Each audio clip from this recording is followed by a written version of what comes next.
Hey UTM, my name is Aya Fawi, and I'm the comments editor here at The Medium.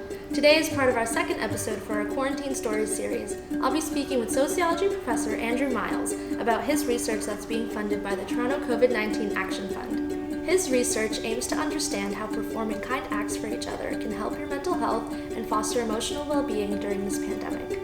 I hope you're as excited as I am to hear his thoughts on the pandemic and mental health. Please enjoy. So, the first question I have for you today, Professor Miles, is so in response to the COVID-19 pandemic, the University of Toronto has set up the Toronto COVID-19 Action Fund, which focused on helping to combat the impacts of the coronavirus. So I'm just wondering, what was your reaction at having your research selected to be a part of that effort? Faculty always like getting money to do research, right? For a number of reasons, right? It means you can do the research, but it also means that we can pay the graduate students who work with us so that they can pay their rent and eat food and do all those other things that they really enjoy doing. So all those things are really nice. I remember having this moment where I sat and I thought for a while, right? Because there were like many faculty members, there's plenty of stuff to do, right? And so taking something on that would have a short turnaround time would require a significant amount of effort, and I wasn't sure that we had anything to offer, and so I was really sort of set on not applying. And then this graduate student sort of voiced the idea, said, if there's, we talked, right? I have this group of graduate students, and we talked about, are there things that we can do? And one of them voiced this idea that, if there's anything that we can do, right, we should, right? From sort of this moral perspective. And that resonated with me. And so as I thought about it more, I realized that potentially we could, right? And potentially do a little bit, right, to try and help out on an aspect of this problem that is recognized, but has not been the first point of concern, which is sort of more the mental health and emotional side of the problem. So that was really interesting and useful as well. And frankly, it was nice that they simply said, okay, you said you need this much money. Here you go. That is, at least in my experience, not often what funders do. Funders will often, go through your budget and say, do you really need this? And they'll give you less than you ask for. And so that was great, right? So we have all the money that we need, right, to go off and run this study. That's wonderful. I just kind of wanted you to talk about, like, what is your research? What are you focused on? And kind of how you came to this idea. Sure. So the research builds off this this finding, right, in the literature that's been around for quite a while now, which is essentially that when you do kind things for other people, you feel good, right? It has emotional benefits for you. And this is sort of colloquially, been around for a long time, but it's received this research attention probably in the last, 15 or so years in various ways, right? There are people who study, spending money on other people rather than spending it on yourself and how that makes you feel. Other people study sort of just kind acts generically. They'll tell people, they'll be like, go and do kind things for people. And then, tell us how you feel. And so me and my research team had been doing work along those lines already. And so our reasoning was that if we're going to be in a situation where people are going to need to be socially distancing themselves, right, then we're going to need some way of managing the inevitable mental health challenges, right? And then again, this doesn't necessarily have to be like full-blown depression and anxiety, but simply a little bit of extra stress, right, from not being able to go out and do the things that we normally do, to see the people that we normally see. And so there are going to be potentially all of these real challenges that even, the best regimen of Zoom calls can't really take care of for you. The research literature suggested that doing kind things for people could give you an emotional boost, and that this would work even if you weren't able to sort of physically be with people, right? That seemed like sort of an ideal potentially, right, an ideal intervention that could be used, right? If we can acquire some evidence that this works, it works in a pandemic situation, and that it works for people who who've lost their jobs and some other things, right? Which are all sort of built into our research design, being able to test, right? Not only does this work, but who does it work for? If we're able to see that, then potentially this is something that could be distributed at a very low cost and quite widely, right? Being able to, for instance, health, what's it called, Ontario Health or Public Health Ontario, be able to come out and say, look, we have some evidence suggesting that this is something that you could do, right? Here's some tips for helping you manage the stresses that come with this, right? But that research has left a couple, I think, of key questions unanswered, which we really need to answer in order to apply it here. One of them is, how big is this effect? Is this just like little, or is this something that is a bit more substantial, right? In other words, how much could it help? There's also been a big focus on, happiness and various sorts of, sort of good feeling states associated with happiness. But there's been significantly less work looking specifically at, can it prevent or reduce depression and anxiety? Right. So we're going to take a look at that. And then there's this question of, who does it work for, right? Like, we've never really had the type of situation that we have now, where there's just been these massive layoffs, where potentially there's just been a lot of change in people's economic and social situations. And that actually, from like a humanitarian's perspective, I mean, that's awful, right?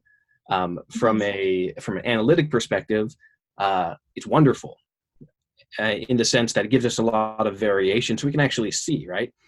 We can see, is this actually going to work for people who have lost their job? And it's not just a couple people that we'll get in our data set. It's going to potentially be a lot of people who have lost their job. So we'll be able to see for real, right?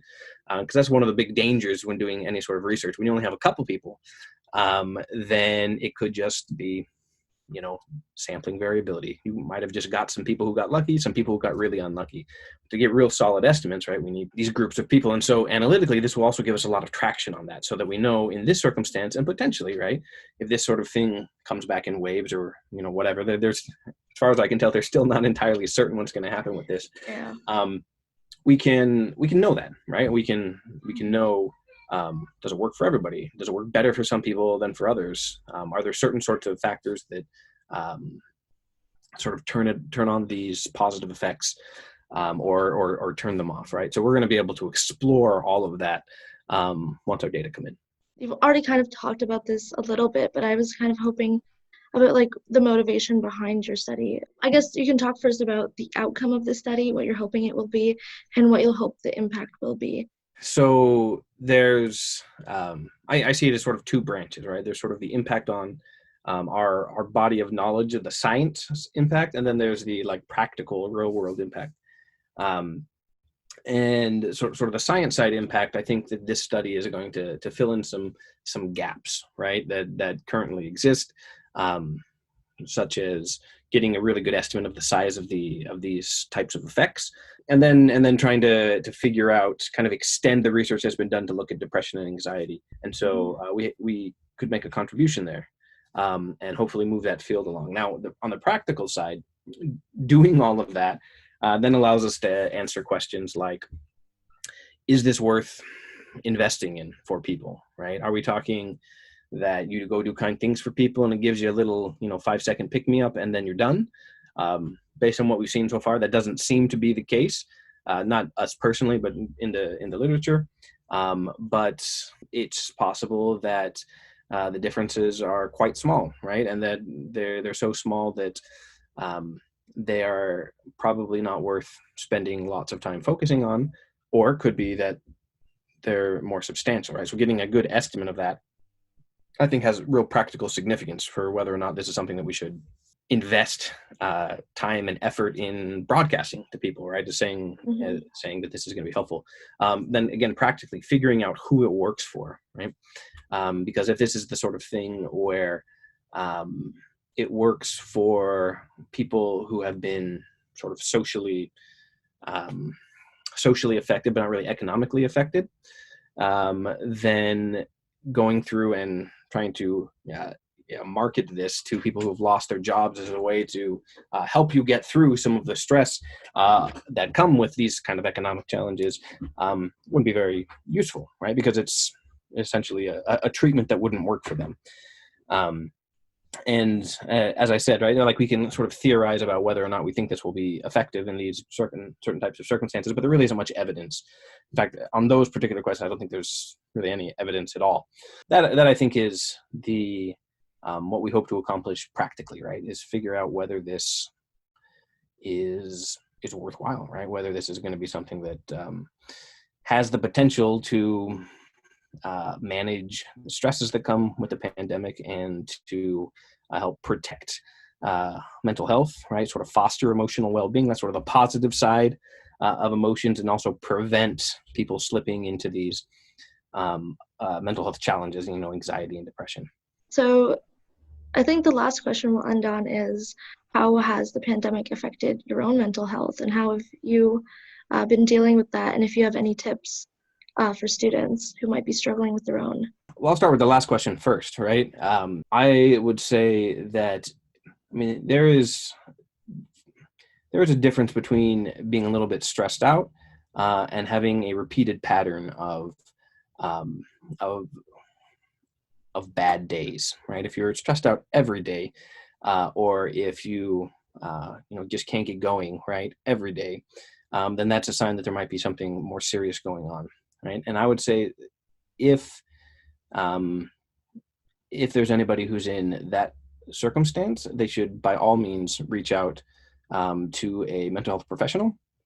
I know that mental health challenges are not always particularly well understood, and they're somewhat stigmatized, but I think people themselves, right, don't want to sit there and be like, maybe I've got a mental health challenge, because we don't see it the same way that we see like a broken bone, right? Like we break our arm and we're like, that was dumb, right? Maybe I shouldn't have been, trying to ride my bike without any hands or feet or whatever, right? And you fall over and you break your arm. But that's the sort of thing that you might tell in a story. But then if you turn around and say, well, no, I'm actually struggling with anxiety or depression, all of a sudden we don't want to think about that. We don't necessarily want to admit that to ourselves. I guess we feel that is says something about our strength of character or something like that. And I don't think that's true at all. And I think those sorts of beliefs actually get in the way of people getting the help that they need, because these things are extremely treatable. And this is, again, my personal belief, again, just based on some personal experiences I've had in my life and in the lives of people that I've seen. I think it would be far more useful to think of mental health very much like we think of physical health. It's the sort of thing that's going to fluctuate. Sometimes it's going to be good, sometimes it's going to be bad. And we should be more proactive in, sort of taking our preventative medicine in both mental and physical health, right? And then when things get hard, get the support that we need. I think you also asked about how the pandemic has affected me personally. So I've been quite fortunate, right? The university has done a great job of supporting faculty and being able to keep doing with what they're doing. I've got a fantastic family that supports me extremely well as well. Being home all of the time sort of frees me from feeling like I need to, it's going to sound horrible, feeling I need to go out and be social, which sometimes is wonderful. Sometimes I'm not, not what I want to do. And again, right, I have my family that I live with, who are the most important people for me. And so I've been, in that regard, largely insulated because the people that I would want to spend the most time with, I can, right? I'm starting to feel, right, some of the drag of, having a summer that's not quite like the summer that I'm used to, right? There's been, plans to go and see family members and things that have been canceled. And even though we can still stay in touch online, it's, as it's not quite the same. I'm going to be at home, right? Like UTM sociology, right? We've gone completely online.